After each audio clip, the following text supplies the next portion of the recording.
Para completar, então, a nota do primeiro bimestre, vocês fazem essa atividade. São só 2 questões, não tem limite de linha, mas eu gostaria que vocês escrevessem um pouquinho, assim, meia página cada resposta, tá bom? Vocês façam algo, uma pesquisa de jurisprudência, então é legal. Então, Wagner, já está no Moodle um trabalhinho que eu fiz para vocês, porque a orientação agora da direção é que a nota do primeiro bimestre, ela vai ser composta da seguinte maneira: 6 pontos em uma prova que vai ser feita na semana do dia 11 ao dia 15 de maio, então vai ser uma prova via Moodle, naquele mesmo esquema daquele exercício que nós fizemos, em sala, que vocês fizeram, aquele exercício extra, mais 4 pontos em atividades avaliativas, leitura de texto, apresentação, ou qualquer outra coisa nesse sentido. Então, eu já coloquei para vocês lá no Moodle uma atividade avaliativa, vocês vão ter 48 horas para fazer, vocês vão ler um artigo, é muito importante que vocês leiam o artigo que foi colocado, e aí vocês vão responder 2 perguntas. O que eu fiz sugestão agora há pouco para as meninas foi, você responde no Word mesmo, no computador, depois só copia e cola as respostas lá no Moodle, tá bom? Então, é uma atividade valendo 2 pontos, que é a outra nota de vocês do bimestre. Então, vai ser essa prova de 6 pontos, essas 2 atividades valendo 2 pontos cada, mais aquela atividade valendo ponto extra que eu passei para vocês. Lembra? Aquelas 5 questões eu passei extra para vocês? Então, aqui lá é ponto extra, tá bom? Não entra nessa nota avaliativa, não. Vai ser somado a nota de vocês. Então, vocês vão fazer uma prova valendo 6 questões, vão ser 12 questões. Então, uma prova valendo 6 e 2 atividades para fazer em casa. A primeira é essa que eu passei hoje, e eu vou ver se eu passo outra para a semana que vem, se nós fazemos uma apresentação. Então, eu já tinha falado para vocês que o conteúdo da prova iria até a minha aula de união estável, não é? Foi o que eu tinha dado para vocês de conteúdo da primeira prova. Mas aí fica a critério de vocês. Se vocês quiserem, eu posso estender o conteúdo e colocar até o conteúdo da véspera da prova, ou eu posso parar em união estável e aí o conteúdo do segundo bimestre fica sendo tudo. Ver o que vocês preferem. Por mim, eu paro em união estável, então a prova é só até união estável, vai cair união estável, e aí o segundo bimestre vai ser uma prova com o conteúdo todo. É melhor, não é? Então, vou parar lá. Sim, então nós vamos até união estável, o que eu dei na aula passada que era divórcio, nós vamos continuar um pouquinho divórcio na próxima aula, vamos falar de alimentos, e aí ficamos até então união estável, como matéria da prova. Mas aí, antes da prova, eu passo um aviso para vocês, tem muita gente que não acessa, eu mudo, não assiste às aulas, aí depois chega na véspera da prova, vocês já sabem, não é? Vão aparecer aqueles alunos que nós nunca vimos. Não é verdade? Então, eu vou fazer um aviso falando qual é o conteúdo da prova. Mas o conteúdo do primeiro bimestre inclui também esse exercício que eu passei para vocês. O Moodle estava fora do ar agora pela tarde, mas já voltou. Ok? Então, agora à tarde já voltou o Moodle, já está funcionando. Então, vocês podem fazer as atividades. Ok? E se alguém tiver alguma dúvida, eu não vou responder a atividade. Mas se alguém tiver alguma dúvida... Não, Wagner, eu não vou passar conteúdo hoje. Porque era véspera de feriado, teve toda essa mudança, então eu resolvi fazer essa atividade avaliativa com vocês. Vocês vão ter 48 horas para entregar. Então, até quarta-feira, até 10 horas da noite na quarta-feira, um pouco mais de 48 horas, vocês vão poder fazer essa atividade. Ok? que é a matéria da aula de hoje, que não foge, claro, óbvio, né, do conteúdo que nós estamos tratando. Então, até.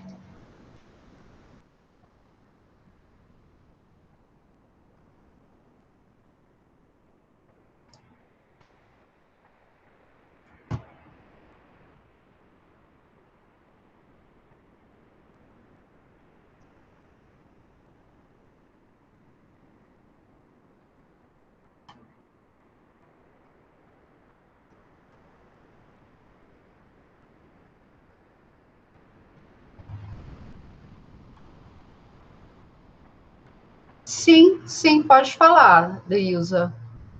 Ah, questão 12. 12. Qual é a questão 12? Ah, do.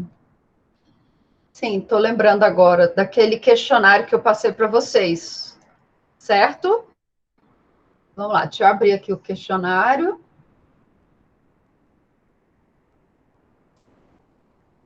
Ah, família. Lista de revisão do primeiro bimestre, correto?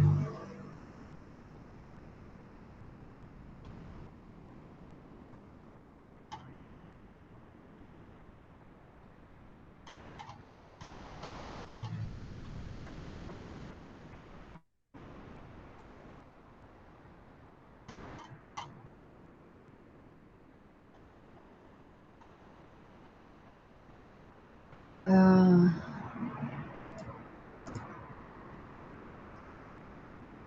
só um minutinho que eu estou procurando aqui a questão 12.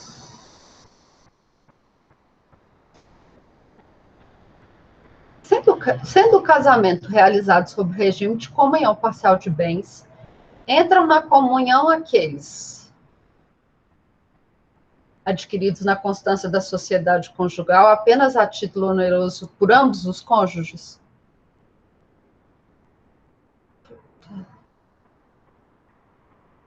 Estão todas erradas, né?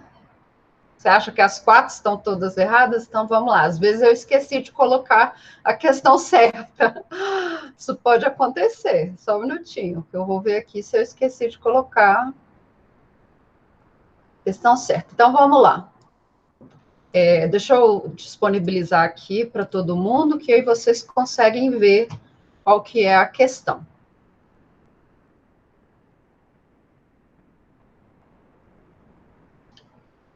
Conseguem ver aqui a lista? Deixa eu aumentar. É que no gabarito está provavelmente eu esqueci de colocar a última questão. Opa, coloquei demais aqui. Tá? Então, essa aqui é a questão 12. Deixa eu diminuir um pouquinho.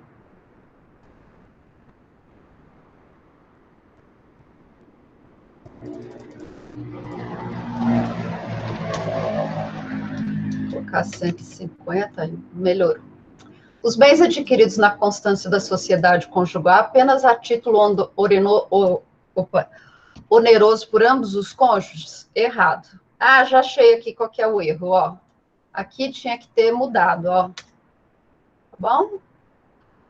Ah, aqueles considerados instrumentos da profissão pertencente a cada um dos cônjuges. Esse aqui não, esse aqui nós vimos que, por exemplo, o computador que eu uso, ele não pode ser considerado bem comum, porque eu uso para minha profissão, ok? Então, não pode. Vamos lá. Pela herança recebida por qualquer dos cônjuges? Não, não é salvo cláusula testamentária impondo incomunicabilidade. Por doação a qualquer dos cônjuges? Esse aqui, ó, por fato eventual. Com ou sem o concurso do trabalhador ou despesa anterior. Por exemplo, ganhar na Mega Sena. Tá bom? É fato eventual. Se eu sou casada no regime de comunhão parcial de bens e eu ganhei na Mega Sena, meu marido também vai se beneficiar com esse valor. Tá? Ok?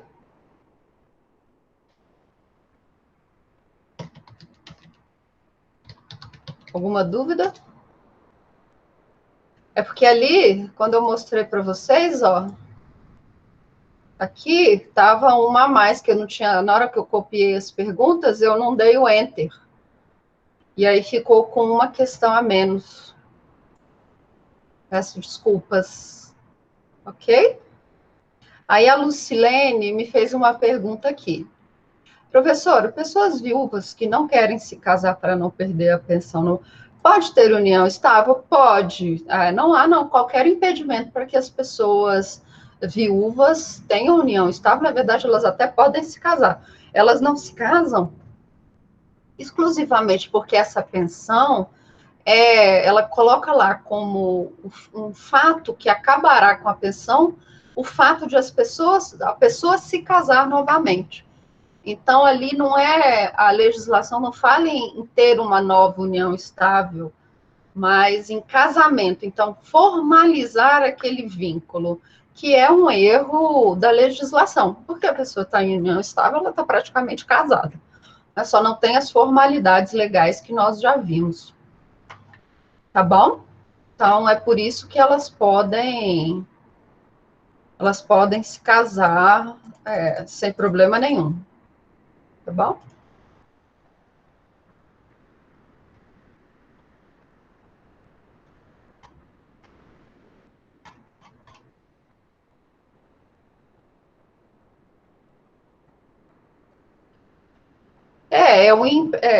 Isso é até interessante, não é? Teve uma época que as filhas de militares tinham uma pensão que elas não poderiam casar, e se elas casassem, elas perdiam essa pensão. Mas assim, aí 90% viviam em união estável. Tinha até uma certidão, uma declaração de união estável. Elas não casavam justamente para não formalizar e criar um impedimento legal para receber aquela pensão. Ok?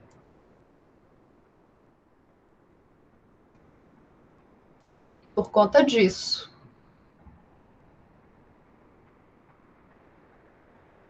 Mais alguma dúvida em relação às questões? Já viu gente assim, não é? Eu conheço um monte, Letícia. Questão 19. Vamos lá na questão 19. Espera aí que eu já estou chegando lá. Questão 19, a questãozinha grande, hein?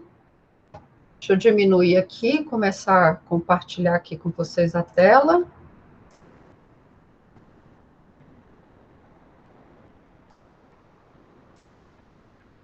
Questão 19, deixa eu colocar aqui para conseguirmos ler. Continua, eu não queria só 100.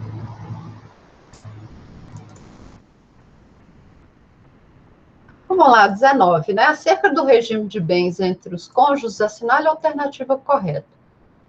O regime de comunhão universal implica a comunicação de todos os bens presentes e futuros dos cônjuges e suas dívidas passivas, com exceção, entre outras. Sim, quais são essas outras exceções?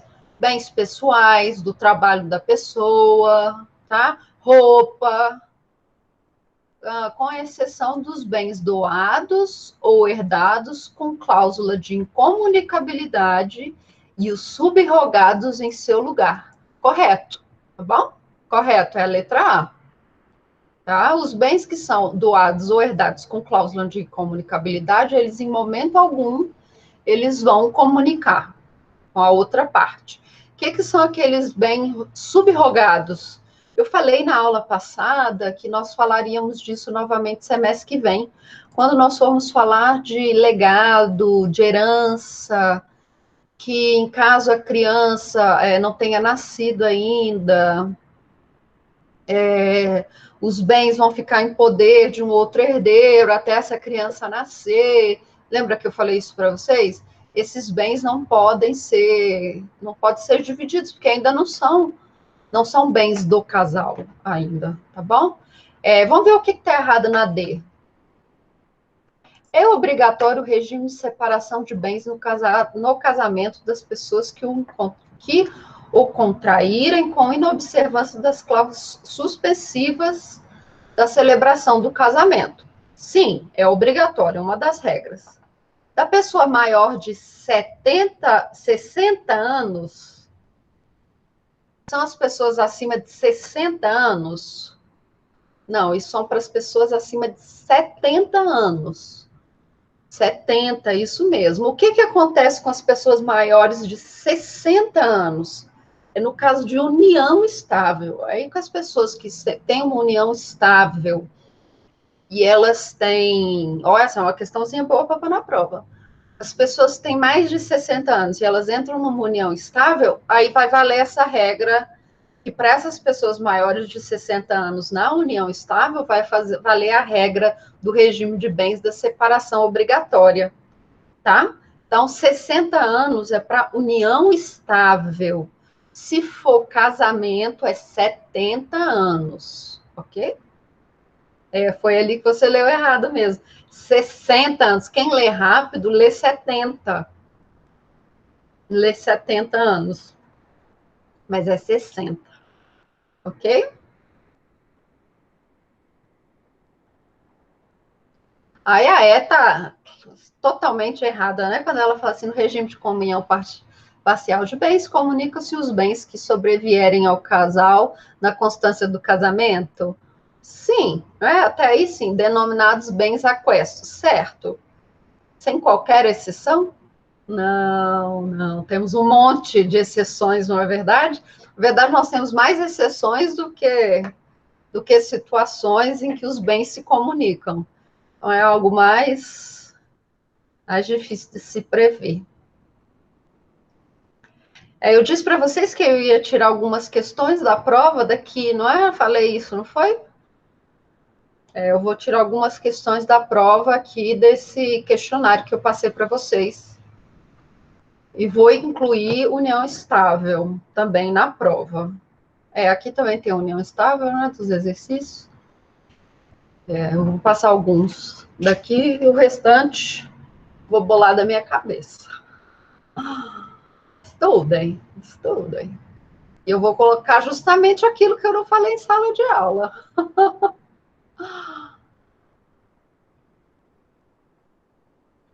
Incompetência é inexistente, tá bom? Por exemplo, se eu vou me casar, digamos que eu resolvo fazer um casamento na praia, tá? Eu faço aquela festa, aquele negócio, e eu chamo um amigo que está fazendo, sei lá, um curso para... está fazendo teologia. Digamos que eu quero fazer, então, essa celebração na praia, e aí chama esse meu amigo que está fazendo teologia, ele não é nem pastor, não é nem padre, não é nem juiz de paz, nada disso, tá? Eu chamei, ele vai lá, ele vai dar uma bênção, ele vai fazer uma mensagem, e vou fazer aquele casamento, tá bom? Fui lá, vesti de noiva, fiz fotos. Aquele casamento, para o ordenamento jurídico, ele é inexistente, porque ele foi celebrado por uma pessoa que era completamente incompetente, tá? Tá, deixa eu abrir aqui. Esse artigo, ele vai falar em outros casos, mas, por exemplo, espera aí que eu estou chegando lá. 1550. É anulável o casamento. Você está falando qual artigo? Espera aí. 6. Por incompetência da autoridade celebrante. Mas aí o que acontece? Aqui é outra situação. Bom, essa situação que eu vou lá na praia e eu faço a festinha, tem lá meu amigo que vai dar só aquela bênção, esse casamento é inexistente, beleza? Agora, digamos, por exemplo, que eu dei entrada no cartório, fiz todas as coisas bonitinhas, assinei, aí no dia do casamento, por exemplo, aparece um outro juiz de paz que não é o responsável pelo cartório. E aí ele vai lá e celebra meu casamento, eu assino a ata, tudo direitinho, na presença de testemunhas, ok? Aí, nesse caso, meu casamento pode ser anulável, tá? Eu posso convalidar depois aquele ato anulável por uma Eu vou lá no cartório e assino nova documentação na frente do juiz de paz, por exemplo. Ok? Aí essa é a diferença entre o que é inexistente e o que é anulável. No anulável, eu fiz todos os trâmites legais, tá bom? Mas lá no dia, a pessoa que celebrou o casamento e eu assinei a documentação, não era o oficial, o juiz de paz, por exemplo, oficial pelo cartório, era outro. Então, ele era, naquele momento, incompetente. Agora, a festinha que eu fiz lá na praia, que só chegou o meu amigo e deu aquela bênção e falou, que todos sejam muito felizes, e aqui, declaro vocês casados, aí pode beijar a noiva, isso aí não, isso aí é inexistente para o direito, tá bom? Porque não teve nenhuma formalidade legal, tá? Não tem nenhuma formalidade legal. É o que acontece muito com esses casais que vão celebrar os votos, sabe? Fazer essas coisas, aí vai para a praia, aí vai normalmente para um outro país, aí fica lá na frente, aí faz uma festa, estamos celebrando os votos. Aquilo ali é um casamento inexistente. Para o ordenamento jurídico. É só uma festa. É só uma festa. Tá bom, Lucilene? A Letícia soltou um eite aí. O que foi, Letícia?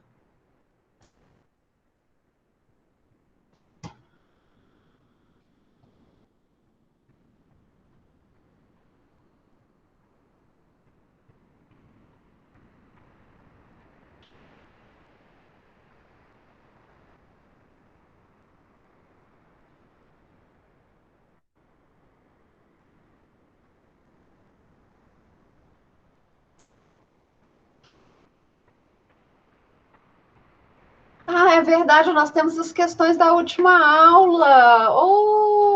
Lucilene, ótimo. Vamos responder isso agora, então? Legal.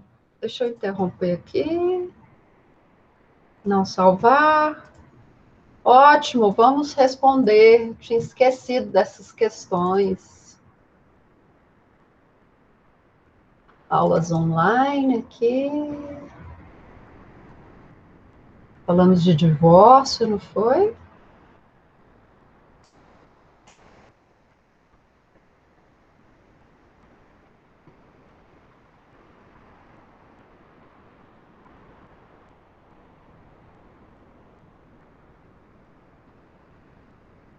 Cadê?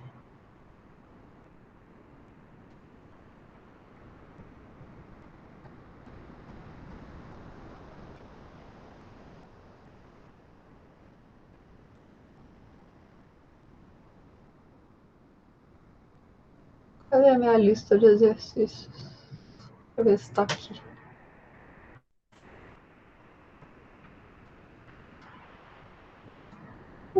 Dissolução da sociedade conjugal.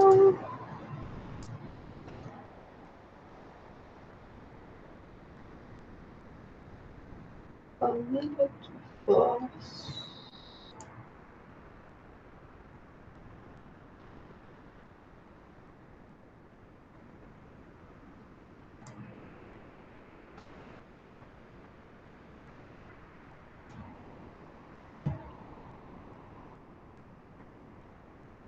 Não sei onde eu pus aqui o negócio. Será que eu joguei na outra turma?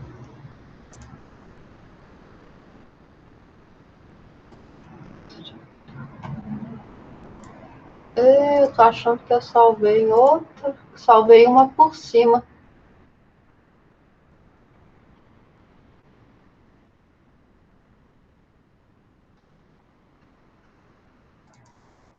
Família, essa aqui é a nossa aula de união estável.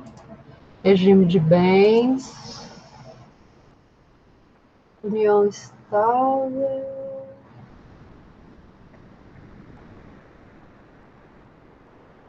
Atividade avaliativa.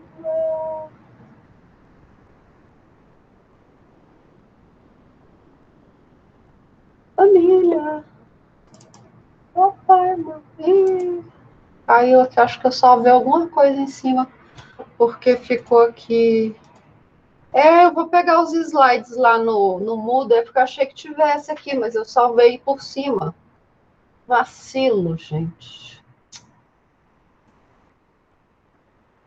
Ah, achei os slides aqui. Mas em PDF aqui. Vamos lá.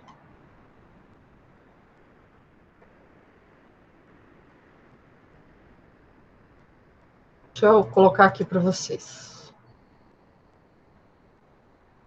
Deixa eu trocar isso para cá. Esse para cá. Repetir aqui para apresentar.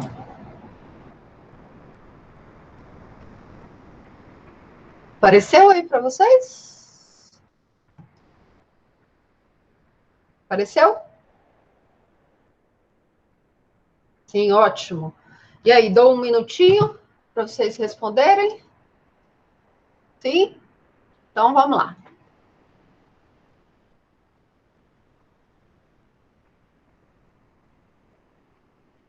Assinale a alternativa correta acerca do direito de família. Tá? Primeira pergunta. O Código Civil de 2002 afastou a imutabilidade absoluta do regime de bens, certo? Quem fala disso é a Maria Helena Diniz, ok? Permitindo-se a sua alteração mediante autorização judicial com pedido motivado por iniciativa de um ou de ambos os cônjuges. E aí, o que vocês acham? Vamos conversar. O que vocês acham?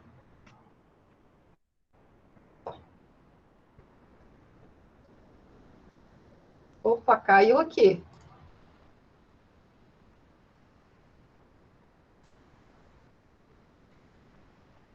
Deixa eu pôr de novo.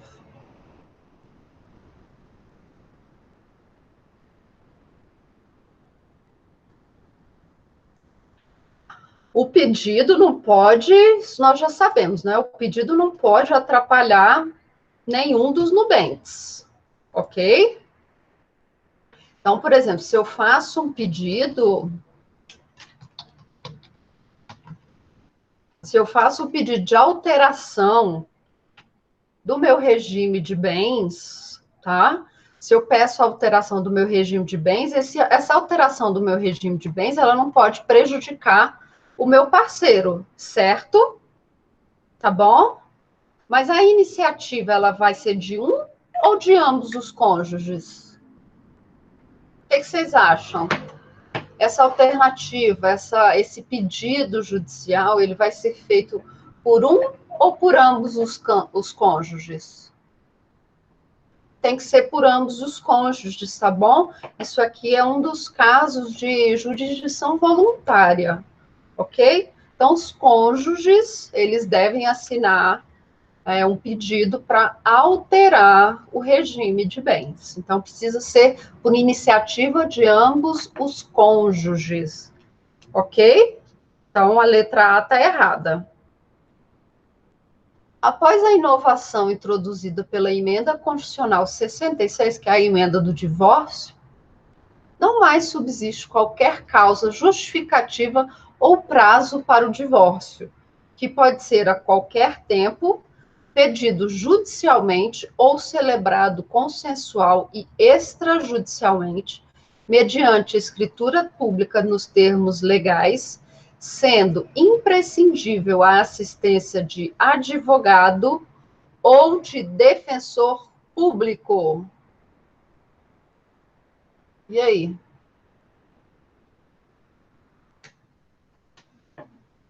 E aí, galera?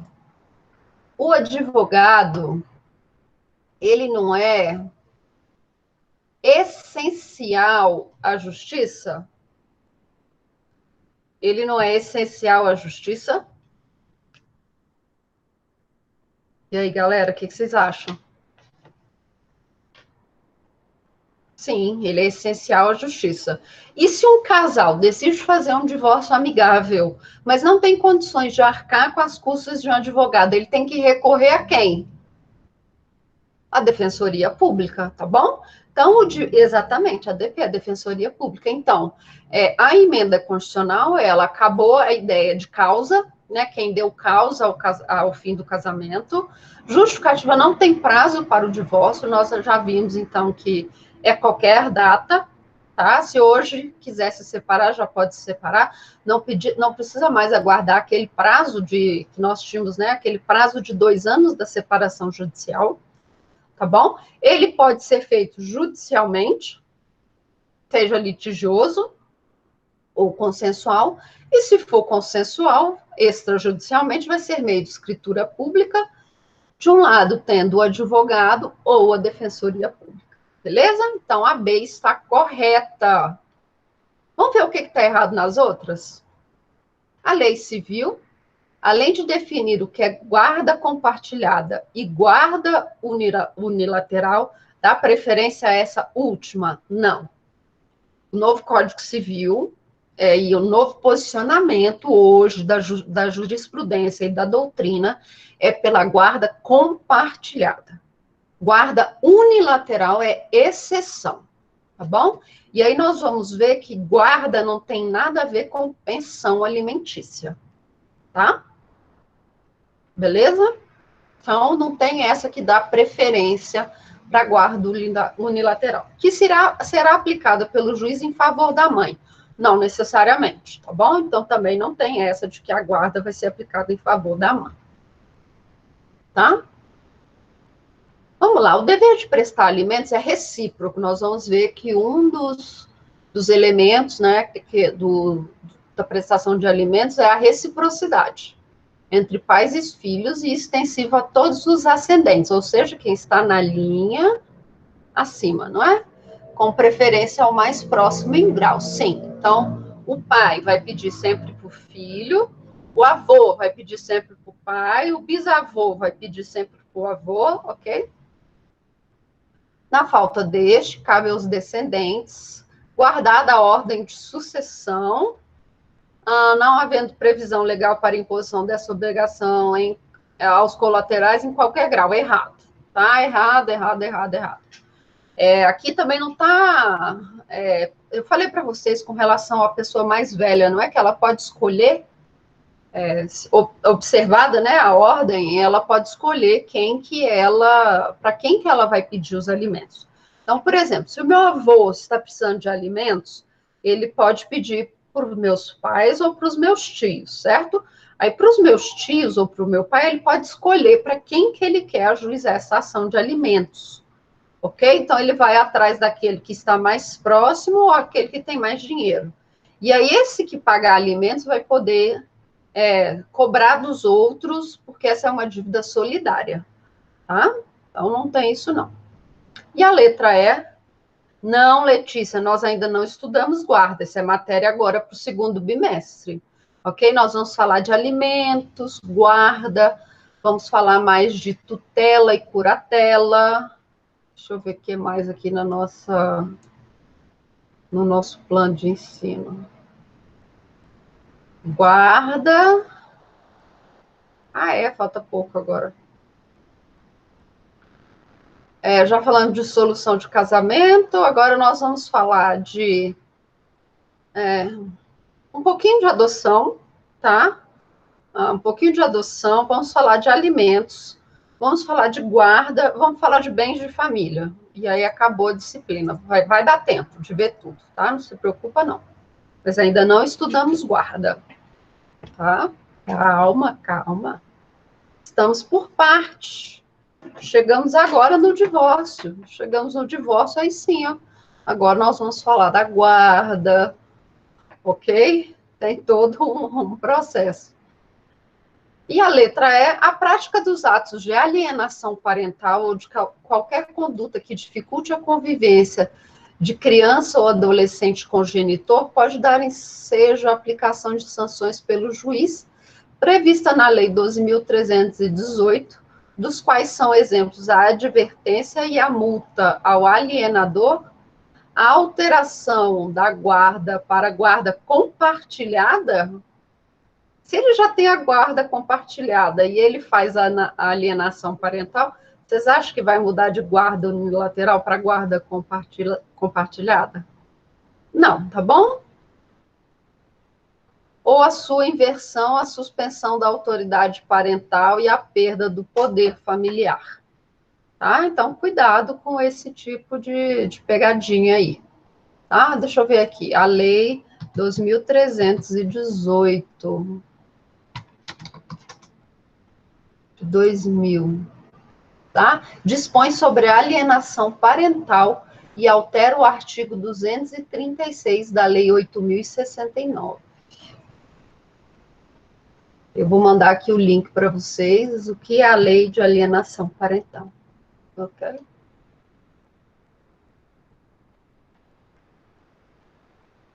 Tá? Laudo psicológico. Tá? Na verdade, a lei ela só declara o que é alienação parental.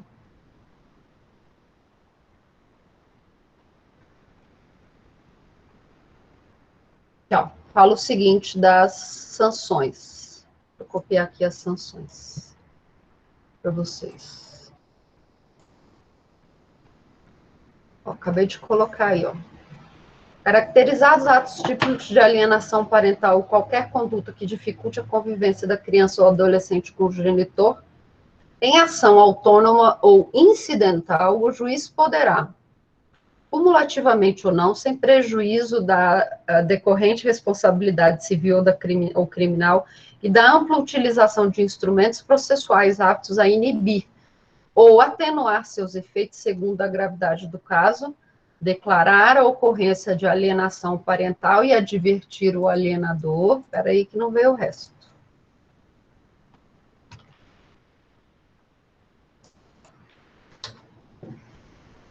Opa, você também não veio. Ampliar o regime de convivência familiar em favor do genitor alienado, então vai passar mais tempo com aquele pai, com o pai ou a mãe, né, que está sendo que o filho está sendo alienado, então o pai que está alienando o filho, ele vai passar menos tempo com essa criança e o outro vai ter mais tempo para ficar com o pai, né, com outro pai. Estimular multa ao alienador, determinar acompanhamento psicológico ou psicossocial, determinar a alteração da guarda para guarda compartilhada ou sua inversão, determinar a fixação cautelar do domicílio da criança ou adolescente, declarar a suspensão da autoridade parental, tá bom? Suspensão da autoridade parental. Não fala em perda do poder familiar, não, tá bom? Então, é suspensão da autoridade policial. Ok? Então, dúvida com relação ao exercício? Tá? Resposta letra B, ok? Então, após a inovação, pela emenda constitucional, não mais subsiste qualquer causa justificativa ou prazo para o divórcio, que pode ser a qualquer tempo, pedido judicialmente ou celebrado consensual e extrajudicialmente, mediante escritura pública, nos termos legais, sendo imprescindível a assistência de advogado ou defensor público. Ok? E aí nós temos mais uma perguntinha.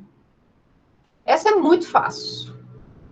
Okay? Essa é muito fácil, muito fácil, muito fácil.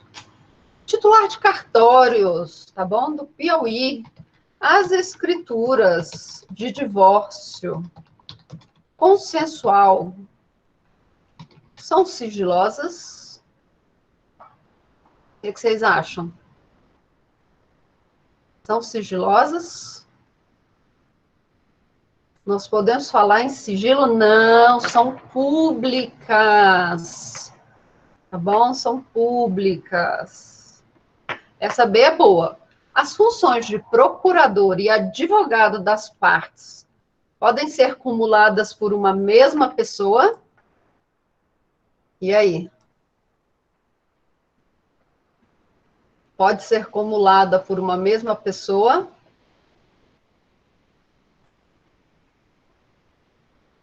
Não, não podem, tá bom? Não podem.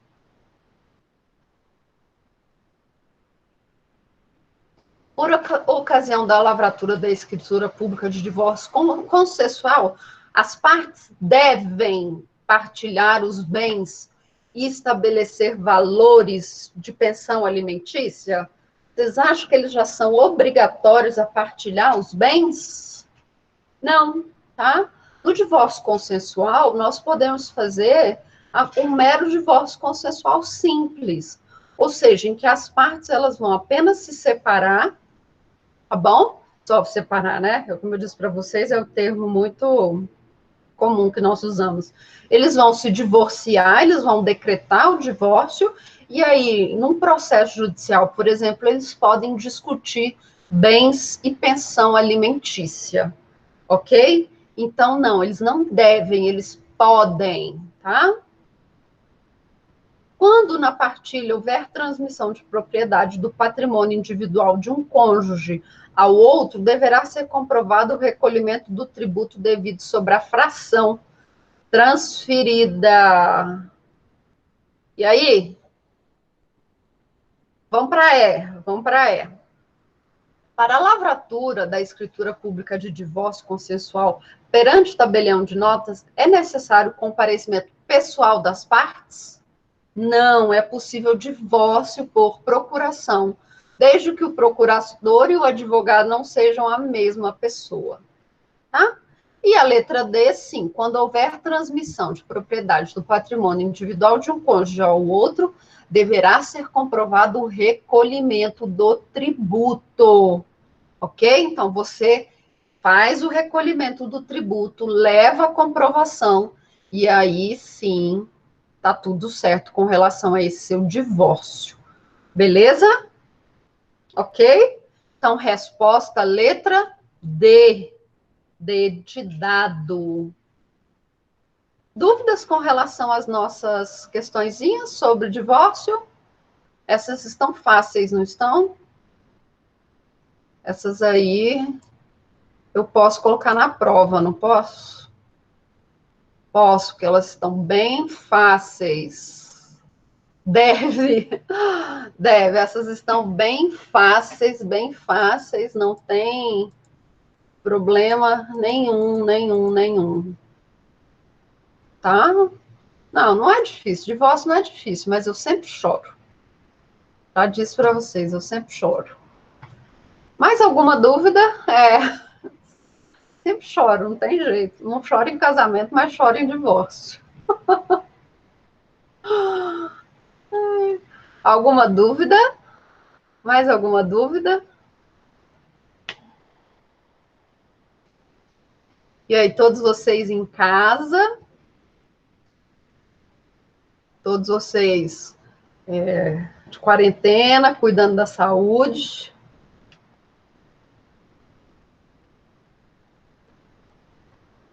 Trabalhando.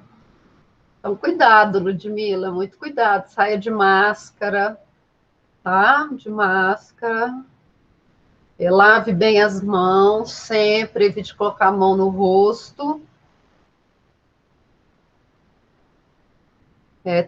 4 colegas do meu sobrinho estão com Covid. Elas simplesmente não levaram a sério a ideia do confinamento, fizeram festinha, tudo adolescente, né? 15, 16 anos, fizeram festinha, se encontraram todos, e aí, estão todos com Covid. E tem um que eles acham que está assintomático, isso, e é esse menino que está assintomático, está passando o Covid para as pessoas. Então, assim, 4 coleguinhas já estão com resultado positivo. Letícia, que tipo de pedidos? Não vou responder a questão não vou responder a questão do exercício. Aí o que eu falei, eu comentei isso com... tá. Assim, eu comentei isso com vocês na aula passada. Depende muito do juízo que for analisar esse seu pedido. Se for um juízo mais processualista, ele vai mandar você emendar, porque a ação de alimentos, ela tem um rito próprio, tá bom? Então, a ação de alimentos, ela tem um rito próprio, é um rito sumaríssimo. Nós vamos ver. Então, o juiz, ele vai mandar você emendar essa ação de alimentos. Beleza? Então, ele não vai deixar você fazer uma ação de divórcio acumulada com alimentos. Normalmente, o que acontece, muito na prática, principalmente, é que, por exemplo, as partes já chegam no processo com um acordo firmado, e lá no acordo já está a previsão dos alimentos. Aí o juiz acaba homologando aquele divórcio e aquela pensão alimentícia. Ok? Eu não recomendo fazer a ação de divórcio acumulada com a ação de alimentos, porque é o que acontece, pode cair num juiz processualista, ele vai te mandar emendar a inicial e ajuizar uma nova ação de alimentos. Então, isso assim, isso pode acontecer. Tá? Então, eu não aconselho que faça isso. Assim como eu também não aconselho que você faça também numa ação de divórcio, uma ação de danos morais. Ok?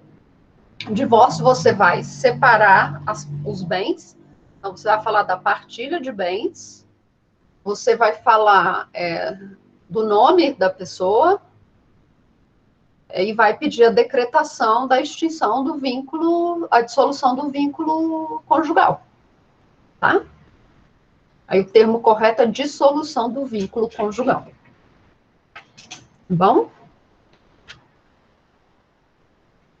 Isso eu não aconselho, a não ser que seja, claro, um acordo, que tudo já está decidido, tudo já está partilhado, que aí o juiz só vai homologar esse acordo e aí está pronto. Tá? Isso é interessante, porque semestre que vem, eu vou até sugerir para a professora de vocês de prática, semestre que vem, vocês vão começar a fazer prática, não é? Então, eu dou prática na turma da manhã, mas é o último semestre. Eu já disse, tem que conversar com o professor Perdigão. Tem que falar com ele, é ele quem manda. Manda quem pode, obedece quem tem juízo. Então, os alunos de prática, eu vou até fazer essa sugestão para a professora, os meus alunos de prática, por exemplo, semana que vem, eu vou passar uma atividade com eles, para eles apresentarem quais são as diferenças entre uma ação rescisória e uma ação anulatória, tá? E aí, uma das questões da ação anulatória é você anular acordos, tá? Então, eu vou fazer com eles. É interessante também vocês darem uma olhadinha, como vocês rescindem um acordo, tá? Um acordo homologado em juízo. Aí você pode rescindir, se é por meio de uma ação. Não, prática não, eu não aguento mais prática, tá? Prática eu tô fugindo. Sucessões até vai, agora prática não. Prática eu já não aguento. Eu tô para matar os meus alunos de prática. E a turma tem assim uns 60 alunos, eu passo peça para eles toda semana, eu já não aguento mais. Mas a professora que dá prática à noite é a professora Daiane, ela é ótima, e ela tem uma paciência, assim, uma paciência de Jó, que eu não tenho. Eu não tenho paciência, mas ela tem. Mas sucessões, vocês conversam com o professor, tá? Vocês conversam com o professor Perdigão, é ele que manda. Eu só obedeço. Ele fala, vai para tal turma, e eu vou para a turma. Beleza? E aí, pessoal, mais alguma dúvida? Para nós encerrarmos esse bate-papo, enquanto vocês já começam a ler o artigo que eu mandei, tá? Ler o artigo, responder as questões, fala das questões avaliativas. Quais questões avaliativas aqui eu passei hoje? Então, vamos lá. Lucilene, eu passei um texto, é um artigo científico para vocês lerem, para vocês também já se habituarem com a produção de artigos científicos, porque a partir do 8º semestre, vocês já vão começar a fazer o TCC de vocês, então é interessante que vocês já comecem a ler artigos, ok? Não só livros, mas também artigos. Então, eu passei um artigo que eu quero que vocês leiam, e aí vocês vão lá no Moodle e vão responder 2 questões. Essas questões vão ficar abertas por 48 horas, então vocês vão ter até 10 horas da noite de quarta-feira para responder essas questões. Então, vocês já podem ir lá agora, baixa o artigo, tá bom? Dei uma lidinha nas questões, são 2 questões simples, e aí vocês vão responder essas questões, pode digitar no Word, depois só copia e cola lá no Moodle, não tem problema. Não precisa escrever muito, mas eu quero pelo menos meia página, tá bom? Meia página de respostas. E aí, respostas com fundamentações, seja no artigo que eu passei, seja no Código Civil, tá bom? Eu quero que vocês pesquisem jurisprudência. Então, assim, já está na hora de vocês começarem a fazer esse tipo de trabalho, que é pesquisar jurisprudência, pesquisar na legislação, como associar uma legislação a uma jurisprudência, tá? Então, por isso que eu coloquei essa tarefa para vocês. Nós vamos fazer mais uma atividade avaliativa, porque a nota do primeiro bimestre, ela vai ser da seguinte maneira, uma prova valendo 6 pontos. Então, essa prova nós vamos fazer 12 questões, ok? Então, vão ser 12 questões e a prova vale 6 pontos. Então, cada questão vale meio ponto. E 2 atividades avaliativas. Essa atividade de hoje e uma outra atividade que nós vamos discutir na próxima aula. Às vezes, vamos fazer um debate, aí todo mundo vai participar desse debate em sala de aula virtual, aí todo mundo vai poder falar, e a participação vai contar ponto. Então, na semana que vem, quando tiver todo mundo junto, porque agora nós só temos 7 pessoas, nós vamos decidir como vai ser essa outra atividade avaliativa. E soma também a isso aquele ponto extra que eu dei para vocês das 5 questões que vocês fizeram, tá? É isso, essa é a nota do primeiro bimestre. Aí a nota do primeiro bimestre, você pode tirar até 11, não é? Pode tirar até 11. E é essa atividade que eu quero que vocês façam, tá? Que é começar a ler artigos científicos, para vocês se habituarem ao tipo de linguagem, de como se escreve, pesquisar jurisprudência, então eu quero que vocês pesquisem jurisprudência, e fundamentação com base na lei, ok?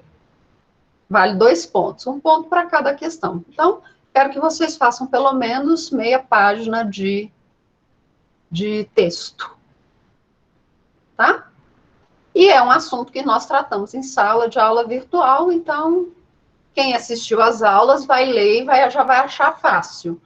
Quem não assistiu às aulas, pode ter alguma dificuldade, mas quem assistiu vai responder, no piscar de olhos, tá? E é isso.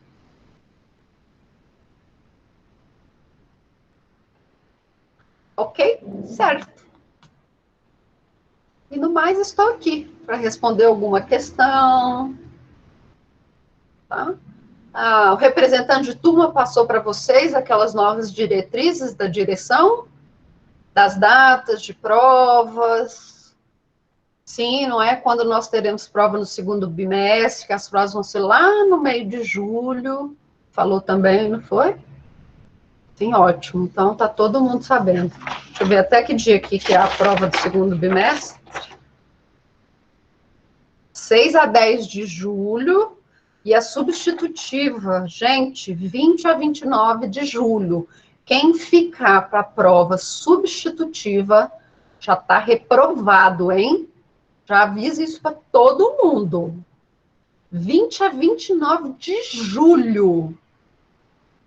Tá reprovado.